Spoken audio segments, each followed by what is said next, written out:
नमस्कार, citizen voice show में आप सबका स्वागत है। इससे पहले मैं कार्यक्रम की शुरुआत करूं, आप लोगों से निवेदन है, सिटीजन वॉइस शो को लाइक करें, सब्सक्राइब करें। एजे सिंह ऑफिशियल उसका ऑफिशियल हैंडल है, उसको बटन को ऑन करें और ज्यादा से ज्यादा लोगों में वीडियो को शेयर करें। सिटीजन वॉइस शो, जनता की आवाज, आपकी आवाज, आवाम की आवाज। आज हमारे साथ गिरीश जोशी जी जुड़े हुए हैं। गिरीश भी बहुत बहुत स्वागत है आपका। धन्यवाद। और आज मुंबई का 26/11 भी है और मुंबई अटैक के बाद भारत की सुरक्षा व्यवस्था को लेकर, डिफेंस स्पेंडिंग को लेकर, एलोकेशंस को लेकर और तमाम चीजों को लेकर बहुत सारी डिबेट्स हम लोग लगातार पिछले 2008 से लेके 2025 आ गया है। 11.5 साल 12 साल का कार्यकाल जो है मोदी सरकार का भी हो गया है। हालांकि 26/11 को लेकर वो कांग्रेस को दोष देते हैं कि कांग्रेस की सरकार थी, वहां पर 26/11 का हमला हुआ, इस तरीके के हमले नहीं होने चाहिए, जो कि सही बात है।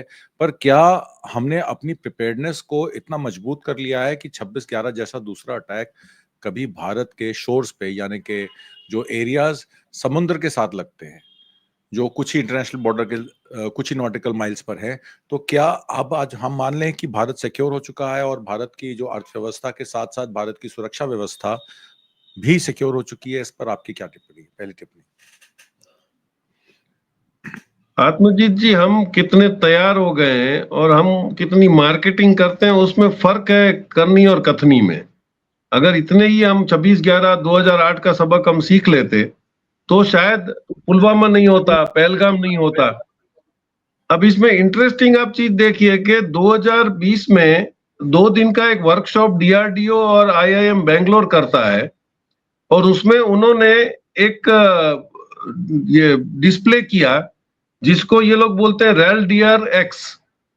ये इन्होंने एक ऐसा रडार बनाया था जिसको ये ग्राउंड पेनिट्रेटिंग रडार बोलते हैं, और जीपीआर उसकी कैपेसिटी क्या है कि 2 मीटर के अंदर हर एक एक्सप्लोजिव का एक थर्मल सिग्नेचर होता है। उसको अगर आप वॉच आउट करते हो, जहां भी पड़ा होगा वहां से एक थर्मल सिग्नेचर वो भेजता रहता है।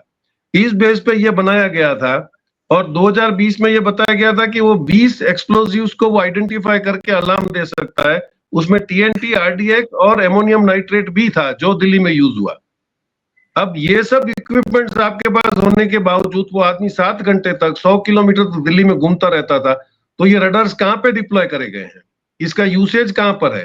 क्योंकि जितने भी आपके सिक्योरिटी गैजेट्स हैं वो हर वनरेबल पॉइंट्स पे रहते हैं।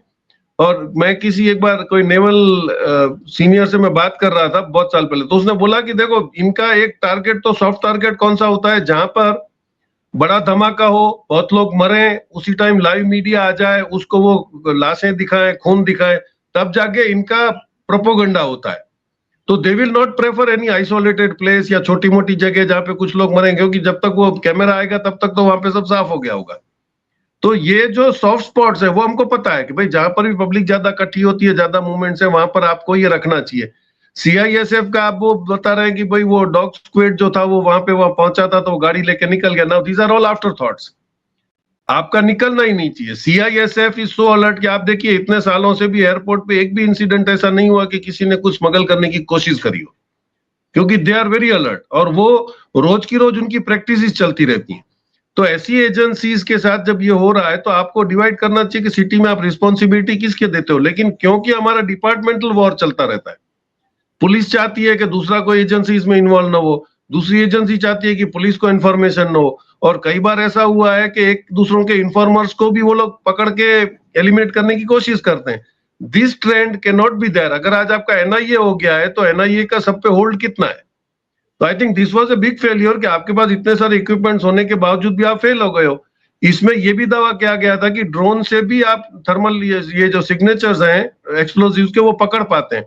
तो ये कहाँ गए आपके ड्रोन, कहाँ गया ये आपका रडार? तो ये सब जो बातें हो रही हैं कि हम लोग, इसका एक मेन रीजन देखिए, हमारा budgetary allocation for defence is 2.5 lakh crore. 2.5 lakh crore में से 5% ही DRDO को दिया जाता है और DRDO को अगले साल तक वो 10% पहुंचाएंगे, मतलब हर फन 1% बढ़ेगा। अब DRDO इज ए ऑर्गेनाइजेशन जिसको सबसे ज्यादा खर्चा करना पड़ता है, क्योंकि वो R&D में continuously they are working on that.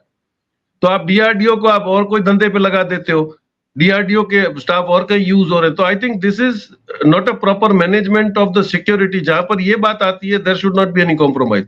और 26/11 की जो आप बात कर रहे हो, 2008 की आप याद करते हो, हमने एक एपिसोड किया था जिसमें ऑफिशियली 2 नवंबर से 22 नवंबर तक पूरी गुजरात कोस्ट से महाराष्ट्र कोस्ट तक एक 23 एजेंसियों का एक वॉर लाइक सिचुएशन में एक मॉक ड्रिल हुआ था। उसमें all the agencies including even civil defence, navy, coast guard, marine police, ये सारे उसमें इन्वॉल्व थे और वॉर लाइक सिचुएशन में उनको, और 72 आवर्स बिफोर एंड आफ्टर जो भी व्हीकल आ रहा है, उसमें वेसल आ रहा है, उसका डिटेल्स भी आपको रजिस्टर करना था कि वेसल कहां से आ रहा है, क्या माल लेके आ रहा है, कौन से पोर्ट पे जाएगा। तो अगर 23 को ये खत्म होता है और 26 को अगर अजमल कसाब की टीम लेके बॉम्बे पहुंचती है, इसका मतलब ये था कि 22-23 को वो उसी समुद्र में थे जहां पे ये चल रही थी। जी, There are lot of lapses and we definitely need कि आपको एक ऑटोनॉमस ऑर्गेनाइजेशन को ये राइट दे देने चाहिए कि वो अपना बजटरी एलोकेशन डिसाइड करें और ये वर्क करें। तो मैं नहीं समझता हूं कि 26/11 के इतने बड़े एपिसोड के बाद भी हम कुछ सीरियस हुए हैं, क्योंकि आज तक भी जितने भी एक्सप्लोजन्स हुए, आदमी मरे, उसमें हमने एंड तक हम उसको अंजाम तक पहुंचा नहीं पाए। न पहलगाम का केस सॉर्ट हुआ, न पुलवामा का हुआ। तो I think where we stand that government alone knows. जी, दो चीजें, 2 दिन की डेवलपमेंट्स मैं डिस्कस करना चाहता हूं। परसों राजनाथ सिंह का एक बयान आता है सिंध को लेकर। वो कहते हैं कि सिंध भारतवर्ष के इंटेग्रल पार्ट का हिस्सा है, हमारी नेशनल एंथम में भी आता है, पंजाब, सिंध, गुजरात, मराठा। तो हम कभी भी सिंध को वापस हासिल कर सकते हैं जब हम चाहें। एक तरीके से एक लूज स्टेटमेंट एक डिफेंस मिनिस्टर से आनी, इसको आप कैसे देखते हैं? और उसके एवज में आपने देखा अरुणाचल प्रदेश की एक लड़की शंघाई एयरपोर्ट पे जब अपना पासपोर्ट, इंडियन पासपोर्ट दिखाती है, तो वो कहते हैं Arunachal Pradesh is not a recognised state of India, ये जैनगन स्टेट हमारी प्रोविंस की है, आप अपना पासपोर्ट चेंज कराइए, चाइना का पासपोर्ट लीजिए और तब आगे बढ़िए। तो इस पर भी एक्सटर्नल अफेयर्स हमारे जो मिनिस्टर हैं EM जयशंकर, उनका भी कोई बयान नहीं आया। चाइना के फॉरेन मिनिस्टर ने साफ साफ, फॉरेन सेक्रेटरी ने साफ साफ जो है स्टेटमेंट दी कि Arunachal is an integral part of China. और ये डोकलाम के समय से हो रहा है, क्योंकि BRI का इंडिया पार्टिसिपेंट नहीं है, उसके बाद से इंडिया चाइनीज एस्केलेशंस बढ़ गई हैं। और भारत भी काफी समय से बॉर्डर अपने जो रोड इंफ्रास्ट्रक्चर है BRO के थ्रू, बॉर्डर रोड ऑर्गेनाइजेशंस के थ्रू, उसको मजबूत कर रहा है। तो क्या चाइना एस्केलेशन आने वाले समय में बढ़ेगी? और पाकिस्तान के साथ जो आपने ऑपरेशन सिंदूर देखा, जिसमें चाइना का पूरा बैकअप था पाकिस्तान को in terms of security guarantee, अब तो सऊदी अरेबिया भी इसमें आ गया है। तो इसलिए शायद जो आपने अटैक का नाम लिया रेड फोर्ट का, उसमें मोदी साहब ने नाम नहीं लिया पाकिस्तान का, जबकि पाकिस्तान का POK का प्राइम मिनिस्टर चीख चीख के कह रहा है कि हमारे लोग थे, JEM के लोग थे, लश्कर तैयबा के लोग थे।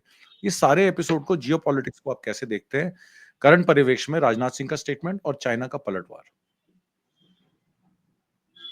राजनाथ जी के स्टेटमेंट पे अगर एतबार करना हो तो जब वो नए नए डिफेंस मिनिस्टर बने थे, तो आज तक के एक पॉडकास्ट में उन्होंने श्वेता सिंह के साथ ये बताया था कि हम लोगों ने कश्मीर बॉर्डर पे थर्मो इमेजिंग कैमरास लगा दिए हैं जो कंट्रोल रूम से लाइव देखे जाते हैं। तो थर्मो इमेजिंग कैमरास वो होते हैं जो बॉडी टेम्परेचर को भी मार्क करके बताते हैं कि वो क्या आ रहा है, जानवर आ रहा है, आदमी आ रहा है, उसका एक धुंधला सा एक फिगर आ जाता है जो डिफरेंट कलर्स में होता है। तो वो तुम्हारे कैमरास कहाँ गए? ये तो आज आपसे 5 साल पहले की बात कर रहे थे, तो वो कैमरास आपके, मतलब यही मैं बता रहा हूं कि आपके कथनियां करनी फर्क है कि सिर्फ बोल देने से आपकी बॉर्डरें सील नहीं हो जाएंगी, you will have to be on the ground. तो अभी जो ये इन्होंने बताया कि भाई सिंध हम ले लेंगे, तो उनको हिस्ट्री पता नहीं है कि भाई सिंध में तो बाकायदा वोटिंग हुआ था और मेजोरिटी पॉपुलेशन वहां पे मुस्लिम्स की थी, तो that was voted by 70 to 28, 70% people, क्योंकि वो मुस्लिम डोमिनेटेड एरिया था तो वहां पे गए थे। वो पोर्ट रिलेटेड, पहले भी वो पोर्ट था, और ये प्रॉब्लम तो आपको तभी से अलर्ट हो जाना था जब भी बॉम्बे प्रेसिडेंसी में से आपने कराची को निकाल दिया था। तो they wanted an independent thing, उन्होंने बोला हमको अलग प्रोविंस कर दो। और आपको शायद नहीं पता होगा कि जब ये 47 में कराची के साथ एडजॉइनिंग जो हमारे कच्छ का जो स्टेट था, उसको भी सी स्टेट डिक्लेयर किया गया था। It was not with in the Bombay presidency. Gujarat में तो वो 61 में आया। तो ये सी स्टेट जो बना रहे थे उस वक्त वो डिमांड थी, और वो बिल्कुल, क्योंकि मुस्लिम लीग को पता था कि ये पोर्ट हमको कैप्चर करना है, तो वहां पे इन्फ्लक्स बढ़ गया। बाद में वोटिंग हुई, असेंबली में जो वोट करा उसमें 70-30 से ये डिफीट हो गया, 30 हिंदूज वेर देयर। लेकिन ये हुआ कि हम लोगों का मिसमैनेजमेंट ये हुआ कि वहीं पर 47 में ही बलूचिस्तान ने अपने आप को उसी वक्त इंडिपेंडेंट डिक्लेयर कर दिया था। तो हमारा मैनेजमेंट ये होता डिप्लोमेसी का कि हम सिंध वालों को बोलते कि अभी आप हाल फिलहाल बलूचिस्तान में चले जाओ। मतलब डिप्लोमेटिक फेलियर भी तो हमारा था, क्योंकि वी वर नॉट प्लान्ड। हालांकि हमको 1 साल पहले पता था कि भाई ये टू नेशन थियरी तो चल रही है और ये शायद होगा। That was the first failure. अभी आप आ जाइए कि अगर बॉर्डर का जो मैनेजमेंट है वो तो आप हम देख रहे हैं कि हमने किस नेबर कंट्रीज के साथ हमारी बॉर्डर डिस्प्यूट खड़ी नहीं करी है। आज आप मालदीव्स में गए, इंडोनेशिया में आपने जैसे उसने बाबरी मस्जिद पे 370 पे कमेंट करा तो आपने बोल दिया कि भाई आप पामोलिन लेना बंद कर दो। उसने 24 घंटे में बोल दिया कि आपके जो 70,000 यहाँ पे जो तमिलनाडु के वर्कर्स हैं उनको मैं हकाल दूंगा। तो आपने फिर यू टर्न मार लिया। तो इंटरनेशनल डिप्लोमेसी में जो होता है वो बैकडोर होता है। पहले वहां पे जाते हैं आपके एग्जीक्यूटिव्स, वो जो ऑफिसर्स होते हैं वो बात करते हैं, उसके बाद कुछ फाइनल डिसीजन डिक्लेयर होता है। आप तो इंपल्सिव हो, आप सीधा मीडिया को बोल देते हो। This is not a good thing in international diplomacy. काफी बैकडोर डिप्लोमेसी चलती रहती है। अभी नॉर्थ ईस्ट में आप देखिए तो ये कोई नया इश्यू तो है नहीं।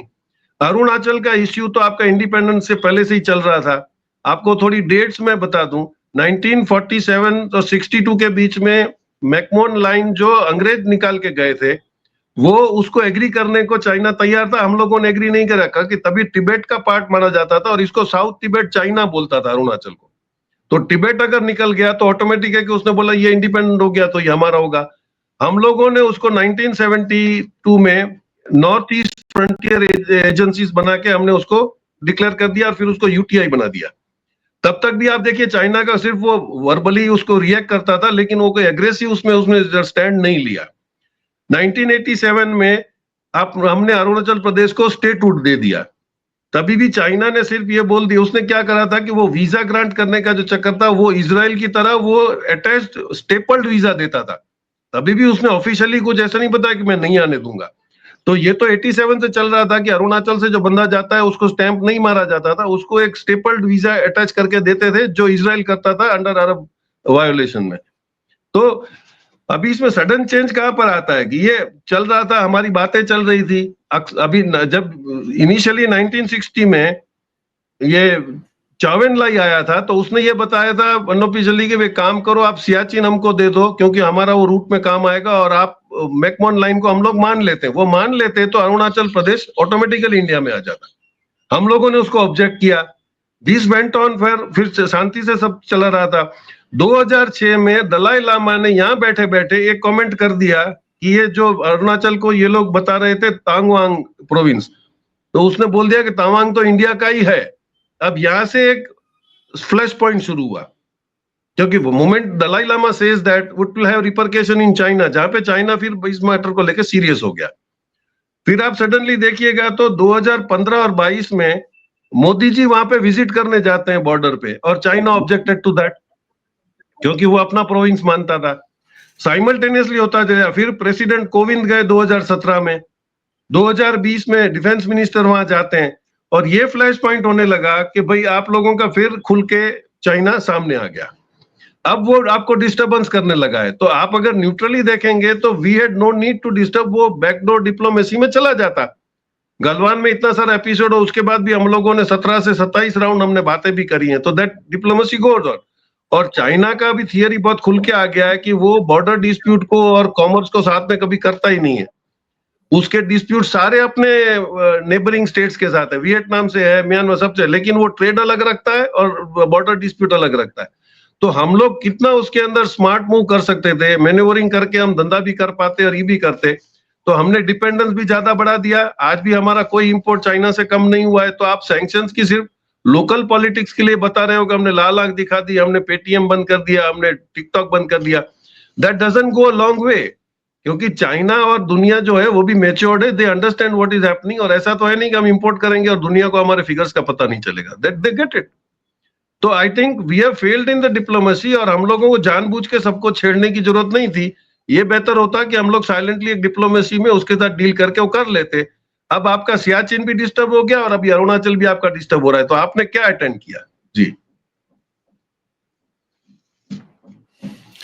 डिफेंस बजट की अगर हम बात करें 2014 से 2025 की, तो इंडिया का डिफेंस बजट जो एलोकेशंस है मिनिस्ट्री ऑफ डिफेंस की, मैं उसका डेटा जो है डेटा माइन कर रहा था और बहुत सारा एक नया डेटा उसमें निकल के आता है। मगर उस डेटा को जिक्र करूं तो मेंटेनेंस एंड ऑपरेशंस में हमने कैपिटल आउटले प्रोक्योरमेंट में 13,000 करोड़ रुपए का कैपिटल आउटले है जो हम प्रोक्योर नहीं कर पाए। बाकी पेंशन और सिविल एलोकेशंस हमारी 51% है। और अगर आप इस बजट को देखें तो 2014-15 से 2025-26 तक हमारा बजट जो है वो ग्रो किया है nominally from approximately 2.29 lakh crore rupees to 6.81 lakh crore, reflecting an annual growth rate of 10%। However इसका जो शेयर ऑफ जीडीपी है वो 1.9 to 2% रहा है और उसमें सबसे ज्यादा खर्चा 51% of allocation have been on pensions and operational demands. तो ये एक बड़ा सब्जेक्ट ये आ जाता है कि अगर हमारी पेंशन्स और हमारी जो सिविल डिमांड्स हैं वो इतनी ज्यादा हैं तो फिर डिफेंस मॉडर्नाइजेशन, जैसे कि आपने तेजस में देखा किस तरीके से तेजस का MK1 दुबई एयर शो में जो है वो धाराशाही हो गया, और उसके बाद उसके एक्सपोर्ट ऑर्डर्स अगर अजरबैजान की कंपनी ने जो है वो JF-15 को दे दिए, JF-17 माफ कीजिएगा, और वो पाकिस्तान चेंगडू कंपनी के साथ पाकिस्तान की जो आर्मी है उन उन उन हवाई जहाजों को जो सब 50 मिलियन प्राइस रेंज में बना रही है 4.5 मैक के। तो मेरा सीधा सीधा सवाल है कि डिफेंस एलोकेशंस में 51% पैसा तो पेंशन में जा रहा है, मॉडर्नाइजेशन प्रोग्राम में कैपिटल आउटले में ज्यादा स्पेंडिंग है नहीं। अगर उसका बजट का पोर्शन देखे तो मात्र 1.25% वो, उसमें भी आधा पैसा पेंशन में चला जाता है। स्क्वाड्रन्स हमारे 42 होने चाहिए, 28 स्क्वाड्रन्स हैं। एक्सपोर्ट मार्केट में हम लोग कुछ कर नहीं पा रहे हैं। बियॉन्ड इजराइल से जो ऑफसेट कॉन्ट्रैक्ट्स अदानी डिफेंस ने साइन किए हैं उसके अलावा कोई ग्रोथ पब्लिक सेक्टर में हमने HAL में या अपने जो न्यूक्लियर प्रोजेक्ट्स में और जो हम मिसाइल्स बनाते हैं ब्रह्मोस और अग्नि में बहुत ज्यादा डेवलपमेंट नहीं है। नेवल में भी अगर आप देख लें INS विक्रांत के बाद हार्डली एनी कोई डेवलपमेंट हमारे नेवल उसमें भी हुई है। तो ये सारे परिवेश को डिफेंस प्रिपेयर्डनेस हमारी इतनी वीक है।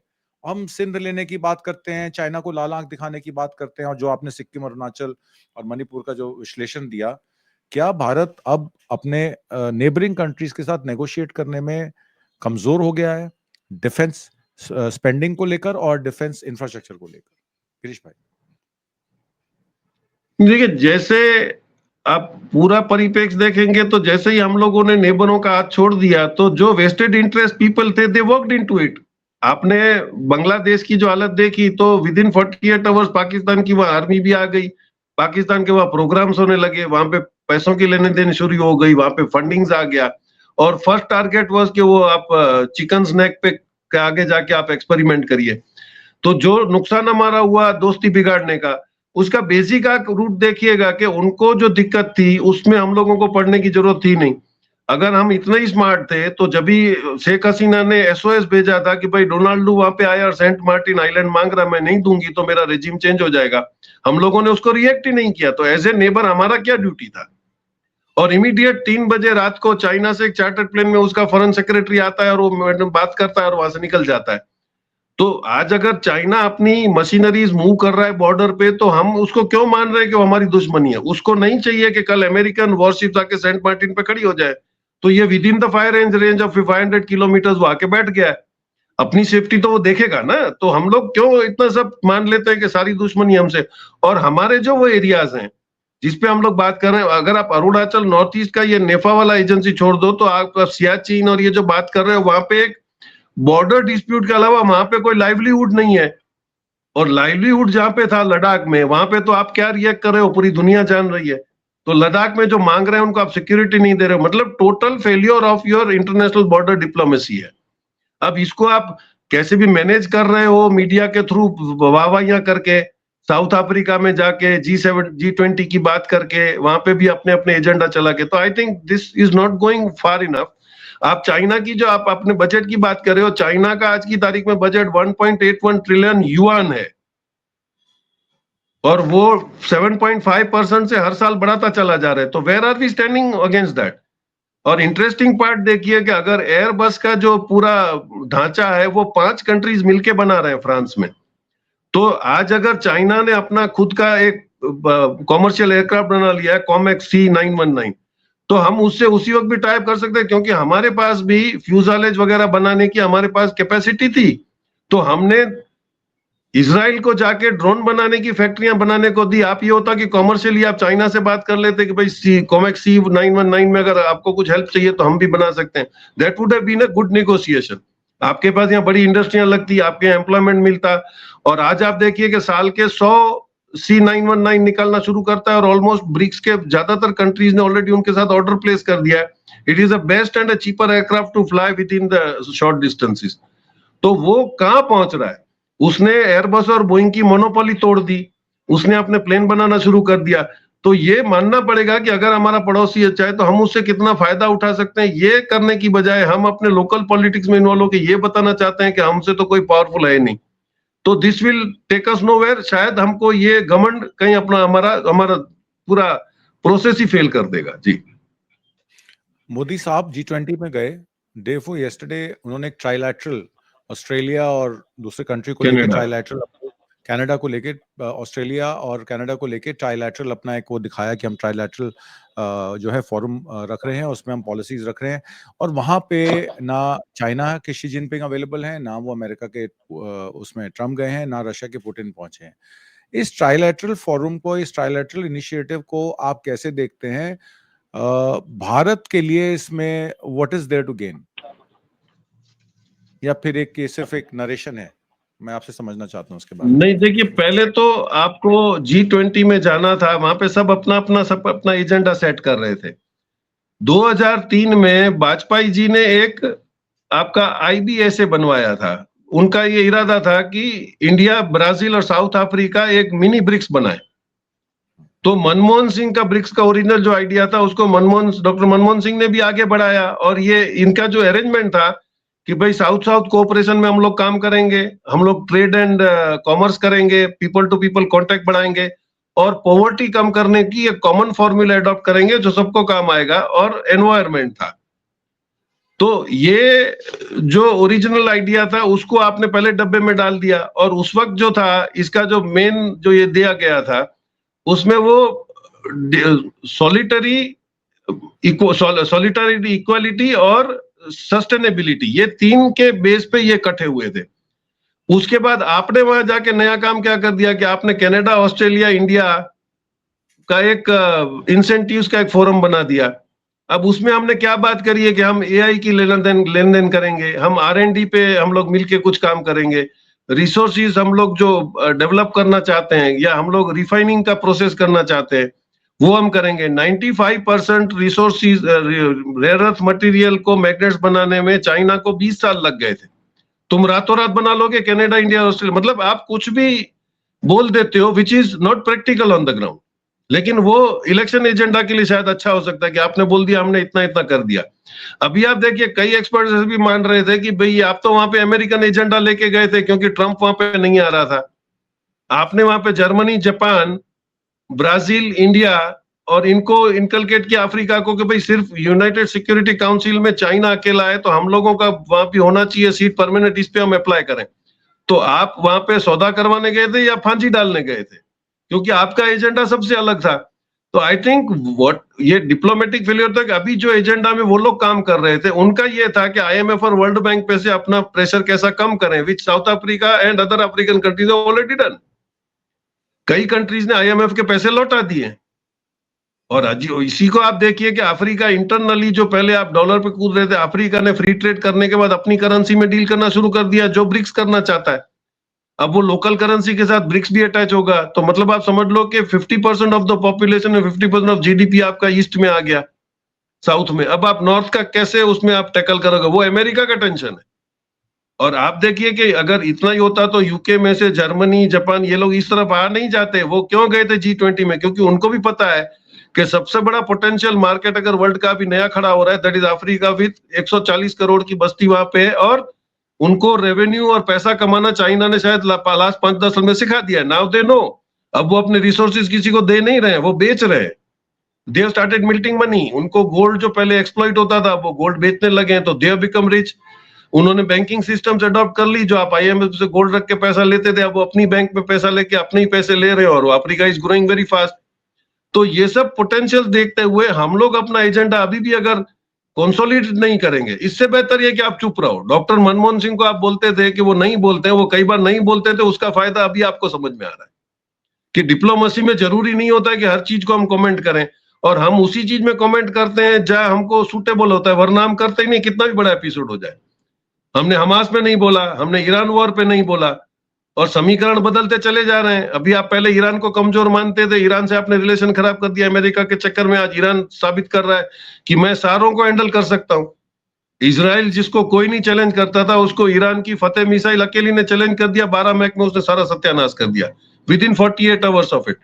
तो जो समीकरण बदल रहे उसी के साथ अगर ताल में ताल मिला के हम नहीं चलेंगे तो I think we'll be isolated, और हमारा एजेंडा बहुत क्लियर होगा कि अमेरिका पे कितना हमको बैलेंस करना है। और आपको गुड न्यूज ये मिल जाएगा अभी कि अप्रैल में Trump is going to China to meet Jinping. यही सबसे बड़ी चाइना की जीत हो गई है। इसके बाद हमको अपना रवैया बदलना पड़ेगा, दैट इज श्योर। जी बिल्कुल, हम कहीं न कहीं ट्रेल कर रहे हैं अपनी फॉरेन पॉलिसी में। और जहाँ तक आपने डिफेंस हमारी प्रिपेयर्डनेस की बात की, डिफेंस स्पेंड का मात्र कैपिटल आउटले हमारा अगर 12% से बढ़ा है, अगर इन्फ्लेशन एडजस्ट करें तो 4 से 5%, उसमें भी यस 15 से 20% अंडर यूटिलाइजेशन रहता है, क्योंकि हमारे पास इंजन्स नहीं हैं अपने MK1 और MK2 प्रोटोटाइप्स के लिए तेजस के। हम स्क्वाड्रन्स नहीं बना पा रहे हैं। तेजस और राफेल जो हमने खरीदे उसके सोर्स कोड आज तक नहीं मिले, और हमने उल्टा नेवल रिक्वायरमेंट के लिए 52 राफेल एयरक्राफ्ट्स का ऑर्डर एक और प्लेस कर दिया। तो कहीं न कहीं देयर इज़ अ मिसमैच। बहुत सारा ब्यूरोक्रेटिक रेड टेपिज्म है, बहुत सारा जो है वो लैग टाइम है, और इस लैग टाइम में भारत की जो अर्थव्यवस्था के अलावा भारत की जो डिफेंस प्रिपेयर्डनेस है, उसको भी बहुत बड़ा एक आहत मिल रहा है। क्योंकि कैपिटल आउटले 1,80,000 करोड़ का अगर हम करते भी हैं, हमारा डिफेंस का अगर आप टोटल आर्मी लें, तो we are the world's biggest army after China may be, yes और close to China. But their spending and their modernisation and our modernisation, जमीन आसमान का फर्क है, hell of a difference. And अगर भारत इस तरीके से चलता रहा तो कहीं ना कहीं आपने देख लिया था ऑपरेशन सिंदूर में भी हम आइसोलेट हो गए थे, आने वाले समय में भी आइसोलेट हो जाएंगे। कौन हमारे साथ खड़ा मिलेगा? आज की परिचर्चा में भाग लेने के लिए और बहुत सारी महत्वपूर्ण जानकारियां देने के लिए गिरीश जोशी जी, आपका बहुत बहुत धन्यवाद। नमस्कार। Thank you. जय हिंद।